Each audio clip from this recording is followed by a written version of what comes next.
बिस्मिल्लाहिर्रहमानिर्रहीम। Welcome to excellence online education. Biology class में खुशामदीद। बेटा, बायोलॉजी में लास्ट क्लास में हमने जो है अपना चैप्टर नंबर 4 जो है वो कंप्लीट कर लिया था। नाम था उसका सेल। तो सेल चैप्टर जो है हमारा वो कंप्लीट हो गया था। लास्ट क्लास में मैंने आपको उस चैप्टर का थोड़ा सा एक छोटा सा रिव्यू भी दे दिया था। अब हम अपना अगला चैप्टर स्टार्ट कर रहे हैं, चैप्टर नंबर 5। इसका नाम है वैरायटी ऑफ लाइफ। उससे पहले मैं दोबारा बोलूँगा कि आप पिछले चैप्टरों को बार बार रिवाइज करिएगा। जो सवालात आपने, क्योंकि अब तक 4 चैप्टर हो चुके हैं, तो 4 चैप्टर के जो सवालात आपने याद किए हैं बार बार उनको ज़रा रिवाइज भी करते रहिएगा। क्योंकि जितना आप आगे पढ़ते जाएंगे उतनी ज़्यादा मालूमात होती जाएगी, उतना आपके दिमाग में रश होता जाएगा। तो आप अपने पुराने चैप्टरों के तमाम जो याद किए हुए सवालात हैं उनको रिवाइज भी करते रहा करें। दूसरा, उन तमाम चैप्टरों की जो वीडियोस हैं उनको भी फारिग टाइम में दोबारा देख लिया करें एक नज़र, ताकि आपको वो तमाम टॉपिक्स जो हैं वो अच्छे तरीके से समझ में आ जाए। और कोई भी सवाल निकले अगर पिछले 4 चैप्टरों में कोई भी आपने वीडियो देख रहे हैं और कोई एक चीज़ आपको सही क्लियर नहीं हो रही, या आप भूल गए, या आपको कोई डाउट है, तो आप मुझे बता दीजिएगा, मैं आपको वो दोबारा बता दूंगा। तो अब हम अगला चैप्टर स्टार्ट कर रहे हैं। बायोलॉजी का अगला चैप्टर है चैप्टर नंबर 5। इसका नाम है द वैरायटी ऑफ लाइफ।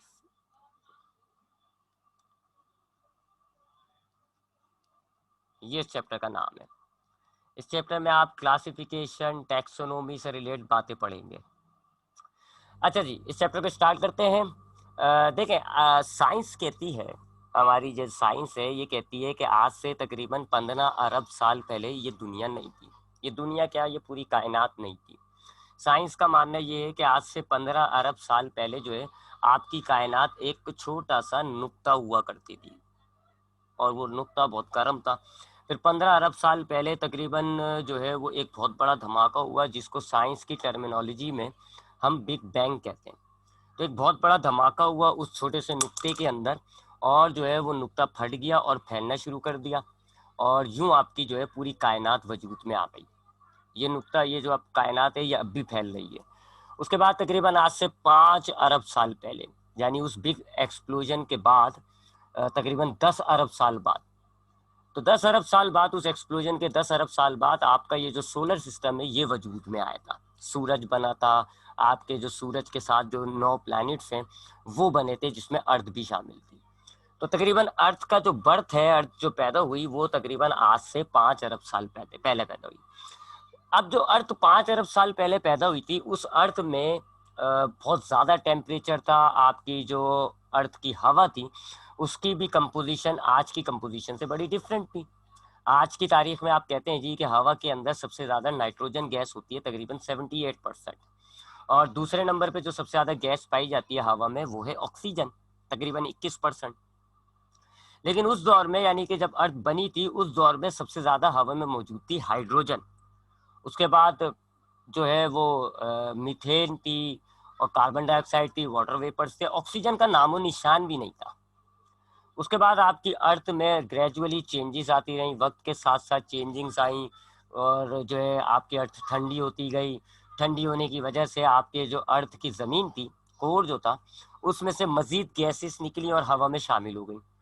फिर जब टेम्परेचर कम हुआ तो हवा में जो वाटर वेपर्स थे वो कंडेंस हो गए, बारिश की सूरत में वो बरसे, और वो इतनी खतरनाक बारिश हुई कि आपकी फिर ये दुनिया में जितना भी ये जो ओशन है, पानी है, ये सब वजूद में आ गया। अब उसके बाद जब पानी वजूद में आ गया, ज़मीन पर पानी मौजूद हो गया, तो फिर उसके बाद जो हवा में गैसेस थी, hydrogen, nitrogen, carbon dioxide, methane, तो बिजली जो थी हवा के अंदर, जो इलेक्ट्रिक स्पार्क था, बिजली जो कड़का करती थी, बारिश के पहले जो बिजली कड़कती है, तो वो जो बिजली कड़कती थी, और अर्थ की सूरज की जो अल्ट्रा वायलेट रेडिएशंस थी, इन दो चीज़ों ने हवा में मौजूद गैसेस के अंदर रिएक्शन कर दिया। दो चीज़ों ने, एक अल्ट्रा वायलेट रेडिएशंस जो सूरज की खतरनाक रेडिएशंस होती है, और बिजली जो कड़क रही थी, उन्होंने जो है आपकी जो हवा में मौजूद गैसेस थी उनमें रिएक्शन पैदा किया, और रिएक्शन से आपके पास जो है वो सिंपल ऑर्गेनिक कंपाउंड्स बन गए। यानी ऑर्गेनिक कंपाउंड्स वही कार्बन, हाइड्रोजन, ऑक्सीजन वाले, लेकिन सिंपल शक्ल के, और वो बारिश के साथ ज़मीन पे आ गए। फिर वो सिंपल ऑर्गेनिक कंपाउंड्स जो हैं उन्होंने अपने साथ नाइट्रोजन वगैरह मिलाकर प्रोटीन बना लिया। पहले तो वो अमाइनो एसिड बनाया, फिर अमाइनो एसिड आपस में मिल मिल के आप जानते हैं कि अगर मुख्तलिफ अमाइनो एसिड्स को हम मिला लें तो प्रोटीन बनता है। तो फिर मुख्तलिफ अमाइनो एसिड्स ने आपस में मिलाया और प्रोटीन बन गया। फिर प्रोटीन ने अपने इर्द गिर्द दूसरे मॉलिक्यूल्स को मिला के मेम्ब्रेन बना ली, और फिर यूं आपका पहला प्रोकैरियोटिक ऑर्गेनिज्म बन गया। प्रोकैरियोटिक पिछले चैप्टर में हमने पढ़ा है, ऐसे ऑर्गेनिजम्स को कहते हैं जिनके अंदर न्यूक्लियस की मेम्ब्रेन नहीं होती, बड़े सिंपल होते हैं। उनमें ना न्यूक्लियस की मेम्ब्रेन होती है, ना कोई दूसरा ऑर्गेनल होता है, सिर्फ सेल मेम्ब्रेन होती है, साइटोप्लाज्म होता है, डीएनए के मॉलिक्यूल्स होते हैं, और छोटे मोटे जो है वो एंजाइम्स वगैरह होते हैं। तो ऐसे सिंपल सेल्स को आप कहते हो प्रोकैरियोटिक, तो वो प्रोकैरियोटिक सेल बन गया। ठीक है, उसके बाद आहिस्ता आहिस्ता माहौल के साथ वो एडजस्ट करता रहा प्रोकैरियोटिक ऑर्गेनिज्म। अच्छा, वो ऑटोट्रॉप था, यानी कि जो है वो कार्बन डाइऑक्साइड की मदद से खाना खुद तैयार कर लिया करता था। और जब फोटोसिंथेसिस होता है कार्बन डाइऑक्साइड की मदद से, पानी की मदद से, जब पौधे खाना बनाते हैं तो ऑक्सीजन गैस को खारिज करते हैं। तो वो जो आपका प्रोकैरियोटिक ऑर्गेनिज्म बना शुरू में, वो फोटोसिंथेटिक था, हवा में मौजूद कार्बन डाइऑक्साइड और पानी में तो वो मौजूद था। इन दो चीजों की मदद से वो अपना खाना तैयार कर लिया करता था, साथ साथ ऑक्सीजन बनाता था। और वो ऑक्सीजन जो है आपकी हवा में शामिल होती गई, और वो इतनी ऑक्सीजन शामिल हो गई कि फिर आपकी आज जो है वो 22-23% ऑक्सीजन मौजूद है। तो ऑक्सीजन जो है आपकी हवा में ये प्रोकैरियोटिक लेकर आए। अब जब हवा में ऑक्सीजन आ गई तो अब जो आपका प्रोकैरियोटिक ऑर्गेनिज्म था उसके लिए एक नया दरवाजा खुल गया, उसने अपने आप को इवॉल्व करना शुरू कर दिया। क्योंकि अब हवा में ऑक्सीजन है, वो एरोबिक रिस्पायरेशन कर सकता है, ऑक्सीजन वाली रिस्पायरेशन कर सकता था क्योंकि अब हवा में ऑक्सीजन आ गई। तो उसने मजीद अपने साथ दूसरे जो ऑर्गेनिक मॉलिक्यूल्स थे उनको मजीद अपने सेल के अंदर मिलाता गया और प्रोकैरियोटिक से वो यूकैरियोटिक बन गया। यानी यूकैरियोटिक वही वाला जिसके अंदर न्यूक्लियस की मेम्ब्रेन होती है, तमाम ऑर्गेनल्स होते हैं, कॉम्प्लेक्स सेल जो होता है। तो प्रोकैरियोटिक जो है वो कन्वर्ट हो गया यूकैरियोटिक सेल के अंदर। अब वो सेल जो है कॉम्प्लिकेट हो गया, उसमें न्यूक्लियस भी आ गए, माइटोकॉन्ड्रिया भी आ गए, गोल्जी बॉडीज भी आ गए, मुख्तलिफ ऑर्गेनल्स आ गए। फिर आहिस्ता आहिस्ता ये यूकैरियोटिक ऑर्गेनिज्म जो था इसने अपने साथ दूसरे यूकैरियोटिक मिलाता गया और ये यूनिसेलुलर से मल्टी सेलुलर बनता गया। पहले प्रोकैरियोट था, प्रोकैरियोट से यूकैरियोटिक बना, यूकैरियोटिक से फिर इसने मजीद मिलाता गया, कॉलोनियल फॉर्म में आया, कॉलोनियल से फिर ये मल्टी सेलुलर बनता गया, और फिर ये अपने आप को हालात के तबार से, माहौल के तबार से, हैबिटाट के तबार से अपने आप को इवॉल्व करते गए। कुछ यूकैरियोटिक जो मल्टी सेलुलर बने, जो पानी में रहते थे, उन्होंने पानी के हिसाब से अपने आप को अडॉप्ट किया, लंग्स के बजाय गिल्स बना दिए, हाथ पैर के बजाय फिन बना लिए, और वो मछलियां और वो बन गए। कुछ ऑर्गेनिज्म ऐसे थे तो पानी को छोड़ के खुश्की में बसना चाह रहे थे, तो उन्होंने अपने आप को आहिस्ता आहिस्ता जनरेशन के अंदर इवॉल्व करना शुरू किया। अपने जो फिन थे, पर जो होते हैं, उनको इवॉल्व करके हाथ और पैर बना लिए, गिल्स जो थे उनको इवॉल्व करके लंग्स बना लिए, और वो बाहर आके रहने लग गए रेप्टाइल्स की सूरत में। फिर कुछ ऑर्गेनिक फिर मजीद इवॉल्व होते गए, उन्होंने जो है अपने आप को थोड़ा सा हाइट में बढ़ाते गए, और वो फिर जो है दो पैर वाले पर बन गए, वो बन गए बर्ड्स बन गई। फिर बर्ड्स के साथ साथ उन्होंने अपने फिगर हटाए, इस तरह करके मुख्तलिफ ऑर्गेनिजम्स इवॉल्व होते गए। तो ये सारी कहानी साइंस के बकौल एक प्रोकैरियोटिक ऑर्गेनिज्म से स्टार्ट हुई, लेकिन वक्त के साथ साथ, अच्छा ये वक्त भी कोई ये नहीं साल 2 साल, अरबों साल की बात हो रही है। तो ये एक ऑर्गेनिज्म से स्टार्ट हुआ, और ये एक ऑर्गेनिज्म अपने आप को मुख्तलिफ हालात, माहौल के अतबार से एडजस्ट करते हुए अपने आप को चेंज करता गया, और आज आपके ये चेंज करते करते आज आपकी दुनिया में लाइफ कई शक्लों में पाई जाती है। एक अंदाजे के मुताबिक तकरीबन 15 लाख के करीब स्पीशी इस वक्त दुनिया में हम डिस्कवर कर चुके हैं, 15 लाख के करीब, जिनमें से इंसान एक है, मछली एक है, फ्रॉग एक है, ब्रासिका का पौधा एक है, रोज का पौधा एक है, जैस्मीन का पौधा एक है।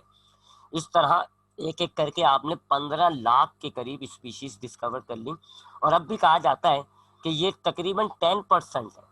यानी इस वक्त दुनिया में जितनी भी स्पीशीज आबाद हैं उसमें से हमने खाली 10% को डिस्कवर किया। अभी भी बहुत से ऐसे ऑर्गेनिजम्स हैं जो बहुत ज़्यादा छोटे, हमें माइक्रोस्कोप से नज़र नहीं आ रहे। बहुत से ऐसे ऑर्गेनिजम्स हैं जो पानी की गहराइयों में रहते हैं, डीप में रहते हैं, हम वहाँ नहीं जा सकते। बहुत से ऐसे ऑर्गेनिज्म थे जो हमें नजर नहीं आ रहा, महसूस नहीं हो रहा, वगैरह वगैरह। तो यानी कि इस पूरे अरसे के दौरान एक ऑर्गेनिज्म ने अपने आप को माहौल के हिसाब से, जिसको आप कहते हो एवोल्यूशन, सेकंड ईयर में आएगा ये चैप्टर एवोल्यूशन का। तो आपके पास एक ऑर्गेनिज्म से स्टार्ट हुआ था ये प्रोकैरियोट, और आहिस्ता आहिस्ता इवॉल्व करते करते करते करते कई शक्लों में आ गया ये ऑर्गेनिज्म, 15 लाख। अगर हम शुरू में होते उस टाइम पर होते जब हम खाली प्रोकैरियोटिक था, तो हमारे लिए बायोलॉजी बहुत आसान होती, क्योंकि बायोलॉजी का मतलब होता है जानदारों को पढ़ना, और उस वक्त खाली एक ही जानदार था, प्रोकैरियोट, तो हमारे लिए बहुत आसान था, हर कोई बायोलॉजिस्ट बन जाता। बट इन टुडेस वर्ल्ड, आज की दुनिया में आपके लिए बायोलॉजिस्ट बनना बहुत मुश्किल है, क्योंकि बायोलॉजी का मतलब होता है जानदारों के बारे में पढ़ना, और जानदार तमाम किस्म के जानदारों को पढ़ना, और ये तमाम किस्में कितनी है? तकरीबन 15 लाख। तो बायोलॉजी बहुत मुश्किल हो गई, क्योंकि इस एवोल्यूशन ने, इस प्रोकैरियोटिक ऑर्गेनिज्म का इवॉल्व जो है, इसने आपकी दुनिया में इतने ऑर्गेनिजम्स ले आया कि उन सबको पढ़ना हमारे लिए और आपके लिए बहुत मुश्किल है। 15 लाख ऑर्गेनिज्म पढ़ना सबके लिए मुश्किल है, सीधी सी बात है। तो अब बायोलॉजिस्ट ने सोचा भाई इसको कैसे हल किया जाए। अब वो बंदा तो था, वो जो प्रोकैरियोटिक था, वो तो इवॉल्व कर गया अपने आप को, उसने तो बना दिए 15 लाख ऑर्गेनिजम्स। अब हम इनको कैसे पढ़ें? हम अपने लिए क्या करें कि हमारे लिए ये 15 लाख ऑर्गेनिज्म पढ़ना आसान हो जाए? तो यहाँ फिर बायोलॉजिस्ट ने की क्लासिफिकेशन की। क्लासिफिकेशन क्या होती है जी? ऑर्गेनिजम्स को या चीजों को, पहले तो हम क्लासिफिकेशन नॉर्मली यानी हर जगह की क्लासिफिकेशन, चीजों को सिमिलैरिटीज और डिसिमिलैरिटीज की बुनियाद पर ग्रुपों में तकसीम करना कहलाता है क्लासिफिकेशन। ठीक है, मैं लिख देता हूं, distribution according to similarities and dissimilarities, ये होती है क्लासिफिकेशन। यानी कि चीजों को एक जैसी जो उनकी खासियतें हैं और अलग अलग जो उनकी खासियतें हैं, उनके हिसाब से आप उनको तकसीम करते हैं, ग्रुप में बनाते हैं, क्लासिफिकेशन कहलाती है। ये क्लासिफिकेशन आपने तकरीबन दुनिया की हर चीज में किया है। मिसाल के तौर पे आप एक स्कूल में जाते हैं तो आप देखते हैं जी, एक स्कूल में 200, 400, 600 के करीब बच्चा होता है। अब वो 600 के करीब बच्चों का नाम याद करना, उनको पढ़ाना, इट इज वेरी डिफिकल्ट, बहुत मुश्किल होता है। स्कूल वाले क्लासिफिकेशन करते हैं, क्या करते हैं जी? वो सिमिलैरिटीज और डिसिमिलैरिटीज की बुनियाद में, स्कूल की बुनियाद पर बच्चों को तकसीम कर देते हैं। जो बच्चे 5वीं क्लास का सिलेबस पढ़ना होता है उनका एक ग्रुप बना दिया जाता है, जिनको 6ठी का पढ़ना होता है उनको एक ग्रुप का बना दिया जाता है, जिनको 9 क्लास का पढ़ना होता है उनको एक ग्रुप बना दिया जाता है, जो गर्ल्स होती है उनको एक ग्रुप में तकसीम कर दिया जाता है, जो बॉयज होती है उनका एक अलग ग्रुप बना दिया जाता है। ऐसे ग्रुपों में तकसीम कर देते हैं स्कूल वाले। सिमिलैरिटीज की बुनियाद पे हुए हैं ये ग्रुप, सिमिलैरिटीज और डिसिमिलैरिटीज की।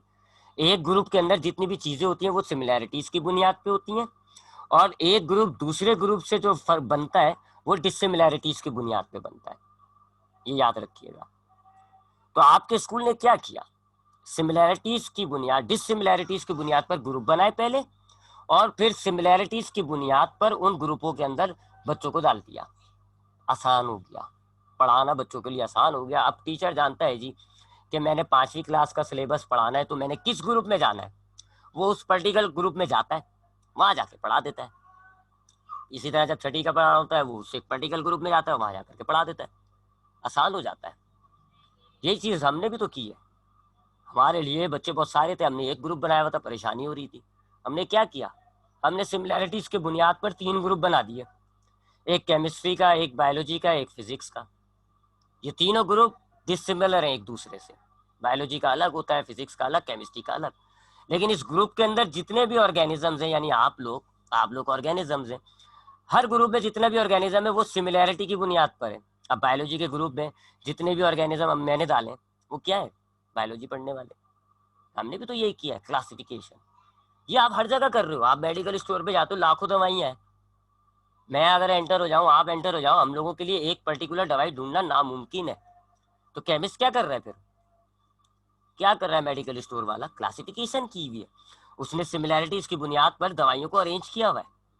दिल की दवाइयाँ एक तरफ कर रखी हैं, दिमाग की दवाइयाँ एक तरफ कर रखी हैं, बुखार की दवाइयाँ एक तरफ कर रखी हैं। अब आप उसको बताते हो दवाई, वो देखता है ये तो बुखार वाली दवाई है, वो उस बुखार वाले खाने में जाता है, वहां से वो दवाई ढूंढ के निकाल देता है। आपने ये किया हुआ है, ये हर जगह है, केमिस्ट्री में भी तो किया है आपने। आपने दुनिया में 109, 110 के करीब एलिमेंट्स हैं, आपने उनको सिमिलैरिटीज की बुनियाद पर उनको क्लासिफाई कर दिया, पीरियोडिक टेबल बना दिया। अब एक पीरियोडिक टेबल में एक ग्रुप में जितने भी एलिमेंट्स होते हैं वो सारे एक जैसे होते हैं प्रॉपर्टीज के हवाले से। ग्रुप 1 में जितने भी एलिमेंट है, सोडियम, पोटेशियम, लिथियम, वो सारे एक जैसे प्रॉपर्टीज के हवाले से। ग्रुप 7 में क्लोरीन होता है, फ्लोरीन होता है, ब्रोमीन होता है, वो सारे प्रॉपर्टीज के हवाले से एक जैसे हैं। आपने क्या किया केमिस्ट्री में, क्लासिफिकेशन कर दी। आपने तमाम एक जैसे एलिमेंट्स को एक ग्रुप में डाल दिया। क्यों? पढ़ने में आसानी होगी आपको। आप अगर ग्रुप 7 पढ़ लो, ग्रुप 7 की प्रॉपर्टीज पढ़ लो आप, कि जी ग्रुप 7 की प्रॉपर्टी ये होती है कि उसकी वैलेंसी होती है -1, उसके आउटर मोस्ट शेल के अंदर 7 इलेक्ट्रॉन होते हैं, वो गैस होता है, वो नॉन कंडक्टर होता है। ये आपने ग्रुप 7 की क्वालिटीज पढ़ी है। अब ग्रुप 7 में जितने भी एलिमेंट्स है, सब में ये क्वालिटी हो गई। आपने नहीं चेक किया क्लोरीन को, आपने नहीं चेक किया फ्लोरीन को, ब्रोमीन को, लेकिन चूंकि वो ग्रुप 7 में, इसका मतलब है उसमें ये क्वालिटी होगी। आज तक मैंने चेक नहीं किया कि ये जो क्लोरीन है ये गैस है या नहीं, ये नॉन कंडक्टर है या कंडक्टर है। बस मैं कहता हूं कि ये गैस है और ये नॉन कंडक्टर है। कैसे कह रहा हूं मैं? क्योंकि ये ग्रुप 7 के अंदर होता है, और ग्रुप 7 की क्वालिटी है जी ये गैस और नॉन कंडक्टर। लिहाजा उस ग्रुप 7 में जितने भी एलिमेंट्स होंगे, सब में ये क्वालिटी होगी। मेरे लिए 4-5 गैस को बगैर पढ़े मैंने पढ़ लिया। That is the benefit of classification. ये होता है क्लासिफिकेशन का फायदा। तो हमने यही किया जी, हमारे पास जहां ज्यादा चीजें हो जाती हैं, हम उनको सिमिलैरिटीज और डिसिमिलैरिटीज की बुनियाद पर उनको तकसीम करके ग्रुप बना देते हैं। फिर हम करते क्या है जी, हम सिर्फ उस ग्रुप की स्टडी करते हैं। और जब हम ग्रुप की स्टडी करेंगे तो उस ग्रुप में पाए जाने वाली तमाम चीजों की वही खासियतें होती है, और हमने तमाम चीजों को पढ़ लिया। यानी एक चीज पढ़ी, हजारों चीजों के बारे में मालूमात हो गई। ये फायदा है क्लासिफिकेशन का। यही आपने बायोलॉजी में किया हुआ है। आपने ग्रुप्स बनाए हुए इन 15 लाख ऑर्गेनिजम्स के मुख्तलिफ तरीकों से। Phylum, kingdom, class, family, genus, मुख्तलिफ ग्रुप्स आपने बनाए हुए ऑर्गेनिजम्स के। फायदा क्या है? हर एक ग्रुप के अंदर बहुत सारे ऑर्गेनिज्म है। मिसाल के तौर पे एक किंगडम है जी, एक किंगडम है एनिमेलिया। ये बायोलॉजी का एक किंगडम होता है, हमने पढ़ा है ना पहले चैप्टर में। एक किंगडम है जी, किंगडम एनिमेलिया। इस किंगडम में तकरीबन आप समझ ले 7-8 लाख के करीब जो है ऑर्गेनिजम्स हैं। आप तो नाम भी नहीं याद कर सकते उनका। 7 लाख एक एवरेज ले रहा हूं मैं। किंगडम एनिमेलिया में तकरीबन 7 लाख के करीब ऑर्गेनिजम्स हैं। अब इन 7 लाख ऑर्गेनिजम्स को मैं तो नहीं पढ़ सकता, मैं तो इनको देख नहीं सकता, मैं तो इनके नाम याद नहीं कर सकता। मैं क्या करूं? मैं कैसे इनको याद करूं? तो फिर बायोलॉजिस्ट ने क्या करा, किंगडम एनिमेलिया की कुछ कैरेक्टर्स बता दिया आपको। पहला कैरेक्टर, इनमें सेल वॉल नहीं होता। दूसरा कैरेक्टर, ये हेटरोट्रॉप होते हैं, यानी खाना जो है वो बाहर से हासिल करते हैं। ठीक है। और तीसरा, इंजेस्टिव होते हैं, यानी कि पहले खाना खाते हैं, बाद में उसको तोड़ते हैं, डाइजेस्ट करते हैं। ये 3 कैरेक्टर्स बता दिए मैंने आपको किंगडम एनिमेलिया के। अब चूंकि किंगडम एनिमेलिया में 7 लाख ऑर्गेनिजम्स आते हैं, लिहाजा इन 7 लाख ऑर्गेनिज्म में ये 3 कैरेक्टर्स लाजमी होंगे। मैंने इन 7 लाख ऑर्गेनिजम्स के मुझे नाम नहीं पता, लेकिन मुझे इनकी 3 क्वालिटियां पहले से पता हो गई। कि 7 लाख ऑर्गेनिजम्स जो भी होगा, जो भी इन 7 लाख में आएगा, मैं कहूंगा जी उसकी सेल वॉल नहीं होती, वो हेटरोट्रॉप होता है, वो इंजेस्टिव होता है। ये फायदा है क्लासिफिकेशन का कि हम भाई एक ग्रुप को पढ़ लेते हैं खाली, और उस ग्रुप में जितना भी ऑर्गेनिज्म होता है हमें सबकी मालूमात आ जाती है। सबकी मालूमात आ जाती है, एक ग्रुप पढ़ लेते हैं। मिसाल है, मजीद एक एग्जाम्पल लेते हैं हम। मैं आपको 2 ग्रुपों की कुछ कैरेक्टर्स बताता हूँ। एक ग्रुप होता है जी प्लेटी हेलमिंथस, ये फाइलम है। और एक ग्रुप होता है जी निडेरिया। ठीक है जी। ये 2 ग्रुपों के हम, निडेरिया जो होते हैं इनके अंदर स्टिंगिंग सेल्स होते हैं, चुभने वाले सेल्स, स्टिंगिंग सेल्स होते हैं इनके अंदर। और इनके अंदर जो स्किन होती है वो डबल लेयर की होती है, 2 लेयर की स्किन होती है, यानी डिप्लोप्लास्टिक कहते हैं, डबल लेयर, 2 लेयर की इनके अंदर स्किन होती है। और ये मोटाइल भी होते हैं और सिसाइल भी होते हैं, यानी कि एक जगह टिके रहते हैं या एक जगह मूव भी करते हैं। ये 2-3 आपको कैरेक्टर बता दिए। ये रेडियल होते हैं। रेडियल अभी आपके लिए खैर शायद नया हो। रेडियल सिमेट्री होती है ये, यानी आप इनको दो हाफ में तकसीम कर सकते हो, लंबाई में भी चौड़ाई में भी, लंबाई में भी चौड़ाई में भी। ये इसकी तीन खासियतें बता दी मैंने, हम इनको पढ़ेंगे डिटेल में बाद में। इस तरह प्लेटी एलिमेंथस का मैं बताता हूँ कि जी ये वॉर्म्स की तरह बॉडी होती है इनकी, फ्लैट होती है यानी चपटे होते हैं, इनका डाइजेस्टिव सिस्टम नहीं होता, ज्यादातर ये पैरासाइट होते हैं वगैरह वगैरह। कुछ आपको करेक्टर्स बता दिए मैंने दो ग्रुप के। ठीक है, ये ऐसे ही हमने दो ग्रुप पढ़ लिए बस। मैं कहता हूँ आपसे जी एक ऑर्गेनिज्म है हाइड्रा, आप जानते हो उसके बारे में? आप कहेंगे नहीं, आपने तो उसको देखा भी नहीं होगा ना। अब जब हमने उसको देखा ही नहीं है तो मुझे तो उसके कुछ करेक्टर्स भी नहीं पता होंगे। I don't know anything about hydra. But मैं आपसे कहूँ जी हाइड्रा जो है वो इस फाइलम से ताल्लुक रखता है, निडेरिया से।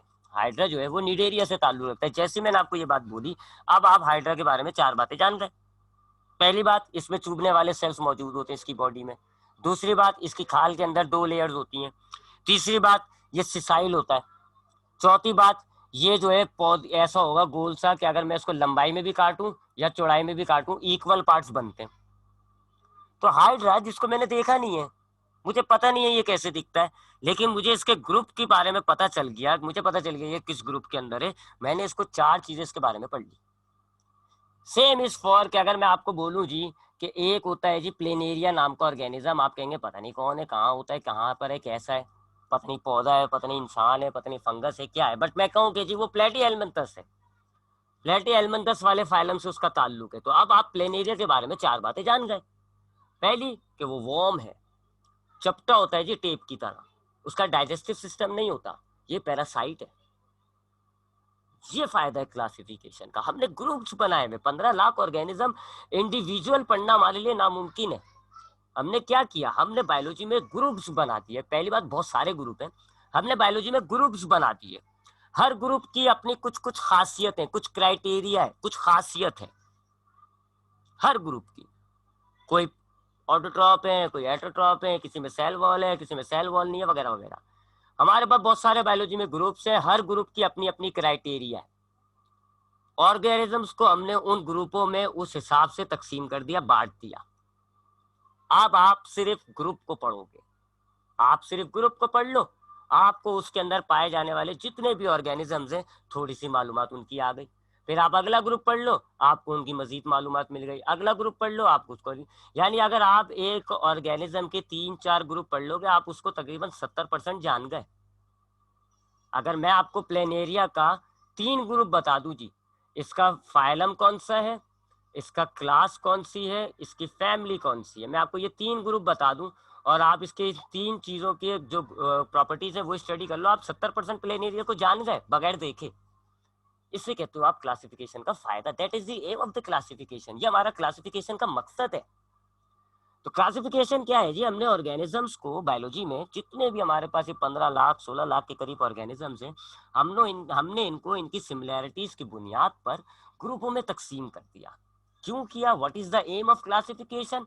हमारे लिए 15 लाख ऑर्गेनिजम्स को पढ़ना नामुमकिन है। हमने जब इनको ग्रुपों में तकसीम कर दिया तो अब हमें 15 लाख ऑर्गेनिजम्स नहीं पढ़ने, अब हमें सिर्फ 1000-1500 के करीब ग्रुप पढ़ना है। 1000-1500 भी ज्यादा भूल गया मैं, 700-800 के करीब ग्रुप पढ़ना है बस हमें। हमें उन ग्रुप को याद कर लेना है, हमें वो ग्रुप पढ़ लेना है। हम वो पूरे 15 लाख ऑर्गेनिजम्स को समझ जाएंगे, क्योंकि वो 15 लाख ऑर्गेनिजम्स इन 700-800 ग्रुपों में तकसीम हुए हैं। तब आपको 15 लाख ऑर्गेनिजम्स नहीं पढ़ने, आप सिर्फ ये 700-800 ग्रुप पढ़ लो। आपको पता हो कौन सा ऑर्गेनिज्म किस ग्रुप से ताल्लुक रखता है, आपको उस ऑर्गेनिज्म की सारी जत्ती पुश्ती अगला पिछला सब पता चल जाएगा कि उसके अंदर डाइजेस्टिव सिस्टम है या नहीं, वो सेल वॉल रखता है या नहीं, उसका सेल का स्ट्रक्चर क्या है, वो एटोट्रॉप है, वो खाना कैसे खाता है, वो रिप्रोड्यूस कैसे करता है, सब कुछ आपको पता चल जाएगा। That is the aim of classification. अब क्लासिफिकेशन जब की जाती है, अच्छा पहली बात कि बायोलॉजी की वो ब्रांच जिसके अंदर हम क्लासिफिकेशन पढ़ते हैं वो कहलाती है टैक्सोनॉमी। ये हम टैक्सोनॉमी पढ़ रहे हैं। ये जो ग्रुप बनाना होता है, कौन कौन से ग्रुप बने हुए, उन ग्रुप्स के नाम, किन बुनियादों पे बने वो ग्रुप्स, हर ग्रुप की क्या क्या खास बात है, ऑर्गेनिजम्स को किन बुनियादों पर उन ग्रुपों में डाला गया है, और फिर ऑर्गेनिजम्स का जो नाम होता है, एक बायोलॉजिकल नेम होता है, वो ऑर्गेनिज्म का नाम जो है वो कैसे रखा जाता है, ये सारी जो क्लासिफिकेशन की मालूमात होती है इसको स्टडी करना कहलाता है टैक्सोनॉमी। तो क्लासिफिकेशन क्या है? ऑर्गेनिजम्स को सिमिलैरिटीज डिसिमिलैरिटीज की बुनियाद पर उनके ग्रुपों में तकसीम करना। क्लासिफिकेशन का पढ़ना कहलाता है टैक्सोनॉमी। और क्लासिफिकेशन का एम क्या है, मकसद क्या है? ताकि हमारे लिए 15 लाख ऑर्गेनिजम्स को पढ़ना आसान हो जाए। हम सिर्फ कुछ ग्रुप्स को पढ़ लेते हैं, हमारे पास जो उस ग्रुप के अंदर जितने भी ऑर्गेनिजम्स होते हैं हम सबके बारे में पता कर लेते हैं, मालूमात हो जाती है, आइडिया हो जाता है हमें। ये क्लासिफिकेशन का फायदा है। भाषान आ रही है, जा रही है, आ रही है, जा रही है, क्या है?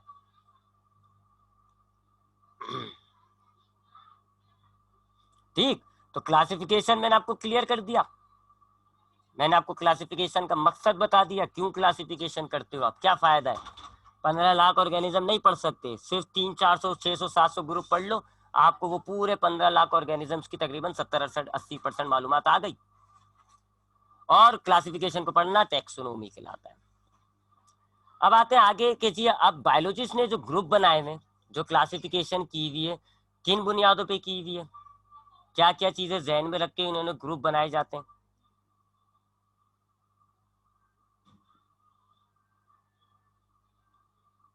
मॉर्फोलॉजी,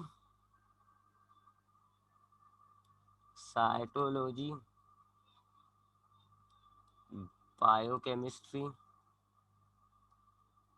और जेनेटिक्स। इन 4 बातों पर आप ग्रुप बनाते हो। ये जो बायोलॉजिस्ट हैं इन्होंने जो ग्रुप बनाए हुए ना बायोलॉजी में, वो ये 4 बातों को मद्देनजर रख के ग्रुप बनाए हुए। मॉर्फोलॉजी होती है जी किसी भी ऑर्गेनिज्म के एक्सटर्नल स्ट्रक्चर को पढ़ना, बाहर से वो कैसा दिखता है ये पढ़ना। सबसे पहले जो ग्रुप बनाए गए, या सबसे पहले जब आप ग्रुप बनाते हो तो सबसे पहले आप ऑर्गेनिज्म की मॉर्फोलॉजी को देखते हो। जो ऑर्गेनिजम्स बाहर से एक जैसे लग रहे होते हैं तो हम कहते हैं कि ये इनमें कुछ सिमिलैरिटी है, तो फिर हम इसको मजीद स्टडी करते हैं। मिसाल के तौर पे लाल बेग हुआ, और ये जो झींगर को क्या कहते हो आप, लोकस्ट हुआ, नहीं लोकस्ट तो टिड्डी दिल को कहते हैं हम, ग्रास होपर। अब ये ग्रास होपर, लोकस्ट और ये जो झींगर होता है, ये मॉर्फोलॉजिकली सिमिलर लगते हैं, लिहाजा हम समझ गए जी कि चूंकि ये सिमिलर लगते हैं इसका मतलब है इनमें कुछ आपस में ताल्लुक है, ये सिमिलर हैं, ये एक ग्रुप में डाले जा सकते हैं। फिर हम इनकी मजीद स्टडी करते हैं, साइटोलॉजी, बायोकेमिस्ट्री, जेनेटिक्स। इसी तरीके से आप जितने भी परिंदे देख लें, कबूतर, कौआ, कोयल, मैना, they all are morphologically similar. Morphologically वो सिमिलर हैं, दिखने में एक जैसे लगते हैं, तो हम समझ जाते हैं जी कि ये एक ग्रुप से इनका ताल्लुक हो सकता है, इनमें सिमिलैरिटी है, इनमें सिमिलैरिटी है। हम वो सिमिलैरिटी नोट कर लेते हैं जी कि ये तमाम जो परिंदे इनमें पर होते हैं, उड़ने वाले होते हैं, इनके जिस्म में फीदर लगे हुए हैं, ये हमने मॉर्फोलॉजी के हिसाब से उनके कैरेक्टर, कॉमन कैरेक्टर्स निकाल लिए। तो आप क्लासिफिकेशन के लिए जो सबसे पहली चीज जहन में रखते हो, जो चीज सबसे पहले देखते हो, वो कहलाती है मॉर्फोलॉजी। ठीक है, उसके बाद हम देखते हैं जी साइटोलॉजी, उसके सेल के स्ट्रक्चर को देखते हैं। साइटोलॉजी भी बहुत अहम चीज होती है जी। अब आपने सेल का स्ट्रक्चर देखा माइक्रोस्कोप की मदद से, तो आपको पता चला कि जी कुछ ऑर्गेनिजम्स ऐसे हैं जिनके न्यूक्लियस की मेम्ब्रेन होती है, और कुछ ऑर्गेनिजम्स हैं जिनमें न्यूक्लियस की मेम्ब्रेन नहीं होती। अब इससे आपको पता चला जी कि वो, अब आप छाने गए, जब आपने देखा तो पता चला जी बैक्टीरिया जो है उसमें न्यूक्लियस की मेम्ब्रेन नहीं होती। इसके अलावा एक एल्गी है, ब्लू ग्रीन एल्गी, सियानो बैक्टीरिया, उसमें भी न्यूक्लियस की मेम्ब्रेन नहीं होती। तो आप ब्लू ग्रीन एल्गी को पहले एल्गी समझ रहे थे, एल्गी लगता था वो आपको, क्योंकि वो ऑटोट्रॉप होता है, खाना खुद तैयार कर सकता है। पहले के लोग उस एल्गी, उसको एल्गी माना करते थे, नाम भी उसका ब्लू ग्रीन एल्गी रखा हुआ था। लेकिन जब आपने उसकी साइटोलॉजी की, यानी आपने उसके सेल को झांका, उसके सेल को देखा, तो आपको पता चला जी वो एल्गी तो कम, वो तो बैक्टीरिया से मिल रहा है। क्योंकि बैक्टीरिया और सियानो बैक्टीरिया दुनिया में वाहिद तो ऐसी स्पीशी हैं जिनके न्यूक्लियस में मेम्ब्रेन नहीं है। तो वो तो एल्गी से करीब, बाद में वो तो बैक्टीरिया से करीब हो गया। तो आपको लगा कि जी सियानो बैक्टीरिया और बैक्टीरिया में काफी सिमिलैरिटी है, इसलिए आपने उनको एक ही किंगडम में डाल दिया। तो साइटोलॉजी भी बड़ा हेल्प करती है। अब देखो ना, पौधे और एनिमल में जो फर्क है, प्लांट सेल्स में और एनिमल सेल में जो फर्क है, वो आपको कैसे पता चलता है? साइटोलॉजी से। आपको साइटोलॉजी के जरिए जब आप उनका सेल झांकते हो तब आपको पता चलता है ना कि प्लांट में सेल वॉल होता है, प्लांट के तमाम सेल में सेल वॉल होता है, एनिमल के सेल में नहीं होता। प्लांट में प्लास्टिड्स होता है, एनिमल में नहीं होता। तो साइटोलॉजी की मदद से भी हम सिमिलैरिटीज ढूंढते हैं, हम इनके सेल में झांकते हैं, ऑर्गेनिजम्स के सेल को देखते हैं, और सेल की बनावट से हमें आइडिया होता है कि जी ऑर्गेनिज्म कितना सिमिलर है और कितना डिफरेंट है दूसरे ऑर्गेनिज्म से। तो अगर हमें ये चीज देखनी होती है कि ऑर्गेनिज्म, एक ऑर्गेनिज्म दूसरे ऑर्गेनिज्म से कितना सिमिलर है, कितना दूर है, कितना उसमें डिफरेंस है, कितनी उसमें सिमिलैरिटी है, एक तो हम मॉर्फोलॉजी करते हैं उनकी, यानी उनके एक्सटर्नल स्ट्रक्चर को देखते हैं, एक हम साइटोलॉजी, उनके सेल को देखते हैं, सेल का कंपैरिजन करते हैं, फिर बायोकेमिस्ट्री। बायोकेमिस्ट्री होती है जी कि आपके ये जो आपके सेल के अंदर जो चीजें हैं, सेल मेम्ब्रेन, साइटोप्लाज्म, ये कीमियाई तौर पे कैसे बनी हुई है, इनकी कंपोजिशन कैसी है कंपाउंड्स के एतबार से। अब बायोकेमिस्ट्री से आपको पता चला कि जी सेल वॉल कहने में तो बैक्टीरिया में भी है, माइक्रो उसमें प्लांट में भी है सेल वॉल, फंगस के अंदर भी सेल वॉल है। जब आप खाली साइटोलॉजी कर रहे थे, यहां तक थे जब आप, तो आपको पता चलता है जी कि बैक्टीरिया, फंगस और प्लांट तीनों में सेल वॉल होता है, यानी ये तीनों सिमिलर लग रहा है आपको, तीनों में सेल वॉल है। लेकिन जब आपने उनके सेल वॉल की बायोकेमिस्ट्री की, आपने उस उनके सेल वॉल की कंपोजिशन को देखा, तो आपको फिर फर्क नजर आया कि जी बैक्टीरिया के अंदर सेल्यूलोज नहीं होता, कार्बोहाइड्रेट होता है, प्रोटीन होता है। फंगस के अंदर जो है सेल्यूलोज नहीं होता, फंगस सेल्यूलोज होता है, चिटिन होता है। और प्लांट के सेल वॉल के अंदर सेल्यूलोज होता है और पैक्टिन होता है। तो अब आपको फर्क महसूस हुआ है कि इनकी तीनों की सेल वॉल में फर्क है, डिसिमिलैरिटीज है इनमें। तो सबसे पहले हम मॉर्फोलॉजी देखते हैं जी, कुछ मॉर्फोलॉजी के जरिए हम पता कर लेते हैं सिमिलैरिटीज क्या है, डिसिमिलैरिटीज क्या है। कुछ केसेस में हम साइटोलॉजी के जरिए पता करते हैं जी कि ऑर्गेनिज्म में, उनके सेल को देख के हम पता करते हैं कि ऑर्गेनिज्म में क्या सिमिलैरिटीज है, क्या डिफरेंस है।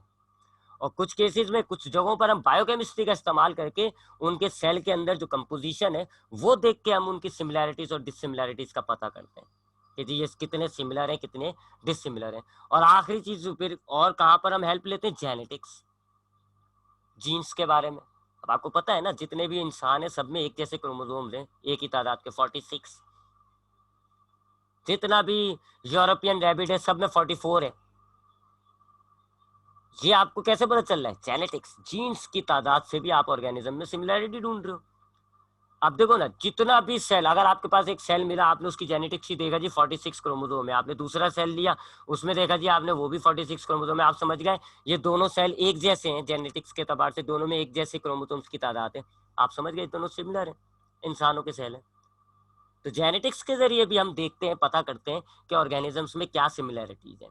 तो अगर एक सेल आपको मिलता है 46 क्रोमोसोम का, दूसरा मिलता है 46 क्रोमोसोम का, तीसरा मिलता है 48 क्रोमोसोम का, तो आप समझ गए ये दोनों सेल सिमिलर है, ये एक ही ग्रुप में आने चाहिए। ये डिफरेंट हो गया, ये दूसरे ग्रुप में जाना चाहिए। ऐसे जेनेटिक्स के भी तो हम क्लासिफिकेशन के लिए कई जो है फैक्टर्स को ध्यान में रखते हैं। मॉर्फोलॉजी देखते हैं हम, ऑर्गेनिज्म के बाहर के स्ट्रक्चर में क्या क्या कॉमन है। साइटोलॉजी देखते हैं हम, ऑर्गेनिज्म के सेल के अंदर क्या क्या चीज़ें कॉमन है। बायोकेमिस्ट्री देखते हैं, ऑर्गेनिज्म की ये जो सेल के अंदर चीज़ें बनी हुई है, इनकी बनावट किस तरह की है। और फिर जेनेटिक्स को देखते हैं, जीन्स की तादाद वगैरह को।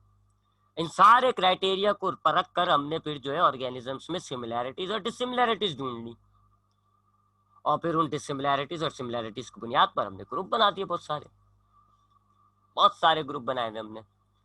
ठीक है, अब आते हैं क्लासिफिकेशन में, हमने ग्रुप कौन कौन से बनाए हुए, ग्रुप कौन कौन से बनाए हुए। तो बायोलॉजी में 15 लाख ऑर्गेनिजम्स है। अब इन 15 लाख ऑर्गेनिजम्स को आप 1, 2, 6, 5, 10, 15, 100, 200 ग्रुप में नहीं तकसीम कर सकते, बहुत किस्म के ऑर्गेनिजम्स हैं, 15 लाख। अगर आप इनमें सिमिलैरिटी भी ढूंढने आओगे तो फिर भी तो बहुत ग्रुप बनेंगे ना। तो आपने लेवल्स की तरह ग्रुप बनाए हुए, लेवल्स की तरह। मिसाल के तौर पे आप देखते हैं ना जी कि आपने लेवल्स बनाए हुए जी, क्या आपके पास एक बिल्डिंग है, एक ही इलाके के अंदर बिल्डिंग होती है, आप कहते हो वो इस इलाके का नाम है अजीजाबाद। फिर इस जैसे बहुत सारे इलाके करीब कर लेते हो, आप कहते हो ये एक शहर है, शहर से सूबा, सूबे से मुल्क, मुल्क से शहर, इलाका। इस तरह के आपने लेवल्स करे हैं। बायोलॉजी में जो सबसे बड़ा लेवल होता है उसको आप कहते हो किंगडम। सबसे पहला, सबसे स्टार्टिंग, सबसे हाईएस्ट लेवल है ये, हाईएस्ट कह लेते हैं इसको हम, सबसे बड़ा। यानी सबसे पहले हम किंगडम डिसाइड करते हैं। टोटल 5 किंगडम है। वैसे तो स्टार्टिंग में 2 थे, फिर 2 से 3 बने, 3 से 4 बने, 4 से 5, आज की तारीख में बस 5 किंगडम है।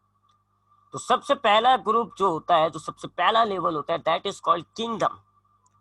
फिर किंगडम्स के अंदर आपने पहले लोगों को तकसीम किया, ऑर्गेनिजम्स जो 15 लाख ऑर्गेनिजम्स थे, आपने उनको 5 किंगडम्स में डिवाइड कर दिया। अब जाहिर बात है 15 लाख ऑर्गेनिजम्स को अगर आप 5 किंगडम्स में डिवाइड करोगे तो हर एक किंगडम में भी बहुत सारा ऑर्गेनिज्म आ जाएगा, तकरीबन 3-4 लाख आ जाएगा। तो फिर आपने किंगडम के अंदर मजीद ग्रुप बना दिए, किंगडम के अंदर मजीद ग्रुप बना दिए। जैसे आपने एक बिल्डिंग है, जब आप बिल्डिंग में एंटर होते हो तो आपने बिल्डिंग को तकसीम कर दिया जी फ्लोरों के अंदर। फिर जब आप एक फ्लोर में एंटर होते हो तो पता चलता है जी ये भी कोई एक फ्लोर नहीं है, ये तो कमरों में तकसीम हो गया है। फिर जब आप कमरे में एंटर होते हो तो पता चला कमरे में भी बहुत सारी अलमारियां हैं जी, कमरा खानों में तकसीम हो गया है। ऐसे आपने किंगडम बनाया हुआ है, टोटल 5 किंगडम है। हर किंगडम को फिर आपने मजीद तकसीम कर दिया अगले लेवल के अंदर। अगले लेवल को आप कहते हो फाइलम। किसी किंगडम में 100 फाइलम है, किसी में 200 है, किसी में 50 है, इस तरह। तो सबसे बड़ा लेवल होता है किंगडम। किंगडम को फिर आप तकसीम कर देते हो फाइलम के अंदर। जैसे कि ये किंगडम हो गया। अब आप किंगडम में जाओगे तो पता चला जी अंदर फाइलम है, एक फाइलम ये रहा, एक फाइलम ये रहा, एक फाइलम ये रहा, एक फाइलम ये रहा। फिर जब आप फाइलम में जाओगे तो पता चलेगा फाइलम भी अंदर तकसीम हुआ हुआ है, फाइलम भी अंदर तकसीम हुआ हुआ है। ऐसे मजीद उसमें डिवीजन है, क्लासेस कहलाती हैं। फिर क्लास में जाओगे तो वो भी अंदर तकसीम हुआ हुआ है, ऐसे मजीद तकसीम हुआ है। ऐसे तकसीम पे तकसीम, ग्रुप के ग्रुप, ग्रुप के ग्रुप बनाए हुए आपने। तो सबसे हाईएस्ट ग्रुप होता है किंगडम। फिर हर किंगडम में होते हैं फाइलम्स, फिर हर फाइलम में होती है क्लासेस, फिर हर क्लासेस में होते हैं ऑर्डर, फिर होती है family. Kingdom, phylum, class, order, family, फिर होता है जीनस, फिर आखिर में होता है जी स्पीशी। स्पीशी से मुराद वो ऑर्गेनिज्म हो गया, मेल और फीमेल दोनों। ये मेल और फीमेल दोनों होता है, ये एक नहीं होता, याद रखिएगा। ये पेयर है, जोड़ा, यानी इंसान, लड़का लड़की, गधा गधी, शेर शेरनी, उल्लू और उल्लू की बीवी को पता नहीं क्या कहते हैं, उल्लू ही। उल्लू की बीवी को क्या कहते हैं पता नहीं, मुझे तो खुद भी याद नहीं है। गधा गधी, शेर शेरनी, इस तरह ये पेयर होता है स्पीशी। तो दोनों सेम ही होते हैं morphologically, genetics, biochemistry, cytology, male female same होता है। बस एक आध सिस्टम में डिफरेंट कर रहे होते हैं, रिप्रोडक्टिव सिस्टम के अंदर डिफरेंट कर रहे होते हैं हम लोग, बस। बाकी तो तकरीबन सेम होते हैं। तो स्पीशी से नीचे लेवल नहीं है, स्पीशी पे खत्म हो जाती है। तो जो आपने ग्रुप्स बनाए हुए, सबसे हाईएस्ट ग्रुप आपके पास है जी किंगडम, जो कि सबसे कम है, बस सिर्फ 5 किंगडम है। फिर हर किंगडम के अंदर आपने फाइलम्स बना दिए। फिर आप फाइलम में जाओगे तो फाइलम में क्लासेस हैं, क्लासेस के अंदर ऑर्डर्स हैं, ऑर्डर में फैमिली है, फैमिली में जिनिस है, जिनिस में स्पीशीज है। ठीक है, ऐसे क्लासिफिकेशन की गई। ये एक लेवल जो होता है, किसी भी एक लेवल को अगर आप बोलो तो ये कहलाता है टैक्सा। जैसे कि किंगडम एक टैक्सा है, फाइलम एक टैक्सा है, क्लास एक टैक्सा है, ऑर्डर एक टैक्सा है, फैमिली एक टैक्सा है, जिनस एक टैक्सा है, और स्पीशी एक टैक्सा है। और ये जो पूरी आप देख रहे हैं, ये एक लैडर बन गई ना, ये पूरी जो आप क्या कह रहे हैं इसको, चेन, चेन तो नहीं कहेंगे, साइक, हाँ चेन ही जो बन रही है आपकी, ये जो लीनियर फॉर्म बन रही है, इसको आप कहते हैं टैक्सोनोमिक हेरारकी। Taxonomic hierarchy. तो आपके पास टैक्सोनोमी हेरारकी गई है, किंगडम से शुरू होती है, phylum, class, order, family, genus, species. ये बड़े से छोटा हो गया, ये बड़ा है तो ये आहिस्ता आहिस्ता छोटा हो रहा है, छोटे पे छोटा होता जा रहा है। और अगर आप नीचे से चले तो छोटे से बड़ा हो गया। सबसे छोटा होता है स्पीशी, उससे बड़ा होता है जीनस, उससे बड़ा होता है फैमिली, उससे बड़ा ग्रुप होता है ऑर्डर, उससे बड़ा होता है क्लास वगैरह। तो ये टेक्सोनोमिक हिरार्की होती है, ये जो चेन बन रही है ना ग्रुप की, it is called taxonomic hierarchy. और हर एक लेवल को आप कहते हो टैक्सा। यहाँ पर आज हम अपनी क्लास को खत्म करेंगे क्योंकि लेस देन अ मिनट रह गया। किसी को कोई सवाल